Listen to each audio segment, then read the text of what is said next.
how to deadlift. Deadlift of the three is the simplest lift. The key really with deadlift is the setup.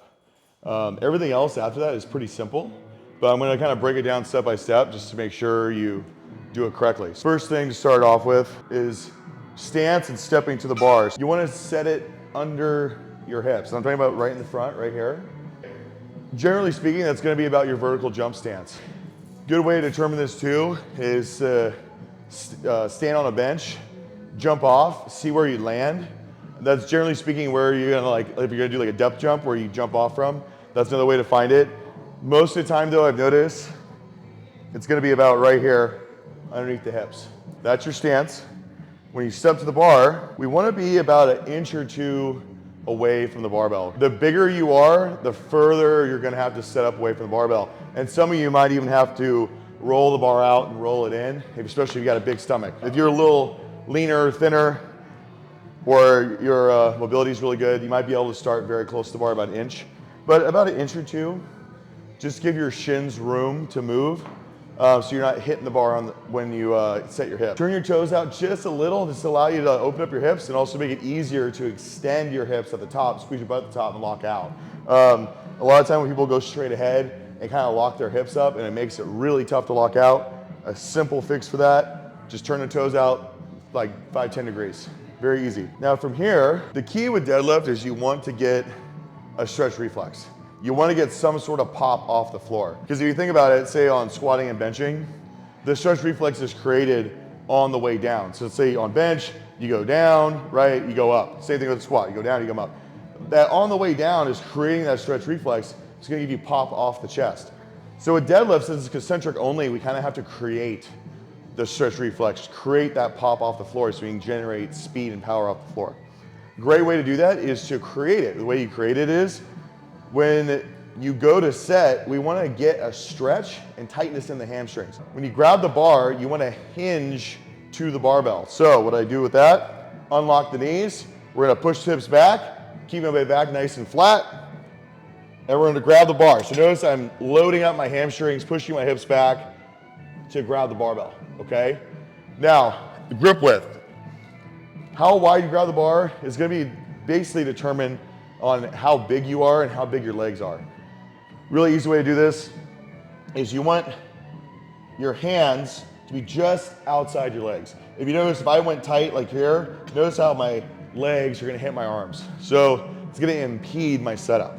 If I go out just a little bit wider though, now my legs can kind of come through my arms and it's going to allow me to step a little tighter without getting kind of crunched up at the bottom. For me, that's gonna be about right here. Now with the grip, another thing I'd say, hook grip is great. Great way to pull. If you decide to go with like kind of the classic over under, a great tip is to move your underhand out just about an inch. If you grab it in the same spot and you make the bar crooked, like up and down, like this way, it can also kind of cause you to kind of helicopter, kind of rotate like this as well too. So move your hand out just a little bit and it'll even out. Great reason why for this, if you put your hands to your side, turn one hand out, you'll notice that one's out more than the other one. So just kind of helps even that out, okay? We're gonna bend at the waist, grab the bar. When we grab the bar, once we grab the bar, we're gonna start taking the slack out. So what that looks like is, bend at the waist, okay? Notice there's this little bit of bend in the barbell. What we're gonna do is we're gonna pull that out and we're gonna rotate our elbows down. So I like to think about tucking my shoulder down into my armpit. I also like to think of it like tucking my shoulders down into my pockets. So I'm here, I lightly pull in the bar, get the slack down, and then down like this. That's gonna lock my lats, make sure I have tons of lat tension in that bar. When we start the set, our hips, okay, we actually don't wanna think about lowering our hips down that much. The key is really leaning back into it, feeling the weight on your heels, but also too, pulling up on the bar. One of my favorite cues for this is think about pulling yourself down, okay? If you do this right, the bar should float off the floor, okay? So I'm gonna demonstrate what that looks like. So I get here, my feet are underneath my hips, my toes are out, grab the bar outside of my legs, I'm gonna lightly pull on that bar, rotate down, pull myself into position, lean back on my heels. So, boom. So notice when I do that, when I lean back into that, after I rotate, Notice all that tension is bringing that bar off the floor. I haven't even started actually pushing off the floor yet. I'm just getting set up. I can do this up to like about 600, okay? We want to, eventually that bar will bend enough where it'll stay on the floor. But you want to take that bend out as much as you can, okay?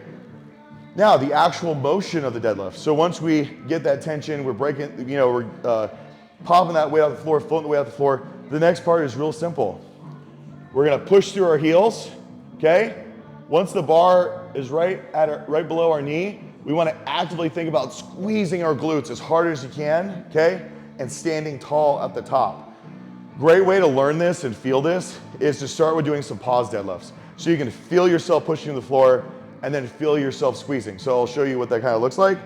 Here, slack, rotate, set, push, squeeze. So notice that kind of breaks down each position, okay? Now, the next step, we'll be doing it all in one motion without the pausing, okay? Another thing I like to touch on is breathing. So if you notice, I'm doing my breathing at the top. When you're down the bottom on deadlifts like here, okay, it's really hard to get a breath. You're all crunched up, you're all nice and tight. Now, if you do like to breathe at the bottom, I recommend breathing when your legs are straight. So say you're here, you straight, take your breath, set, go. And that's good if you're doing reps. I recommend on your first rep, taking your breath at the top. You're gonna get a really big air when you're here. Also too, if you brace hard enough, you shouldn't be able to really crunch down like this because you have so much tension. It'll actually force you to hinge to set up, okay? So, what it looks like in full speed. Step here. I'm gonna take my breath at the top.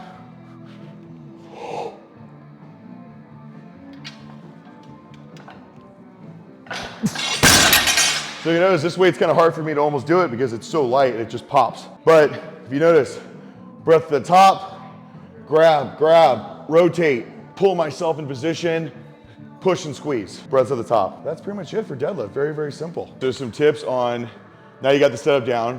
Let's say you have like weaknesses in your, either the bottom portion or the lockout portion of your deadlift or even like the middle portion. Off the floor, what I'd recommend is actually building specifically more your lower back and your quads. So, and just leg strength in general. So what I recommend with that is stiff leg deadlifts off a deficit as well, if you have the hamstring flexibility. Those are awesome, like deficit stiff legs. Also just regular deficit deadlifts are awesome. Another great exercise is a snatch grip deadlift where you set your hips down, go in a wider grip. Those are awesome. Make sure to use straps if you decide to do the snatch grip deadlift. Those three I recommend the most for building speed off the floor, okay? Now, for lockout or even like in that middle range, okay? For conventional, I don't really recommend block pulls very much. I think they usually put you in an unnatural position and they don't really replicate that point of the lift you're gonna be in. So, what is better?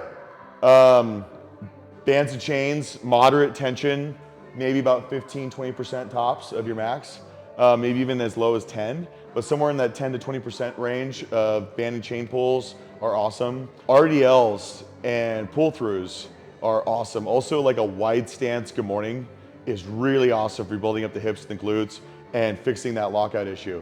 The other thing to think about too, if you have a lockout issue, is it could be positional. So what I mean by that is let's say you're setting up and your back's slightly rounded. Your back's gonna have to extend up to be able to finish the lift. So it could be also a starting position issue. A lot of that time, that's a glute weakness. It could also be upper back. So a couple other things you can do too for glute strength outside of the three that I've already mentioned is doing single leg exercises. Bulgarian split squats are awesome, walking lunges. If you have access to a camber squat bar, I highly recommend doing Zercher camber bar walking lunges. They will make your glutes so sore. Those are really awesome, but also developing your upper back and a good bang for your buck exercise that's gonna work all that stuff really well is gonna be yoke walks, farmer carries, Zercher carries, things like that. Those are gonna build your upper back and build your back up a ton, but also build your glutes as well. And that can fix a lot of positional issues and postural problems that could be screwing you up off the floor and making you rounded. Try those out if you have a lockout weakness. Overall for deadlifts though, volume is like really doesn't need to be as high comparatively speaking to the other lifts. What I recommend as well, that's just great for technique, deadlift is a concentric only lift. A great way to train deadlifts is actually with speed singles. I recommend you go as low as 5 or 6 speed singles all the way up to like 15. I even programmed up to 20 speed singles before. And you can kind of range the percentages. The goal with these is to accelerate them as fast as you can. These are great for building technique since it's a single lift, you know, and it gets you lots of practice with your setup. But the other thing too, it builds a fuck ton of speed off the floor, and it's just gonna make you really snappy and really teach you how to build like power from the ground. So then you're basically giving yourself the ability to chase the weight and maybe even get ahead of the weight so it's easier to lock out, easier to blast through sticking points. Try out speed deadlifts. That's whether you're weak off the floor or weak at lockout. They're amazing. It's probably one of the best exercises you can do to build a big nasty pull. If you like this video, make sure to like, subscribe, share to your friends.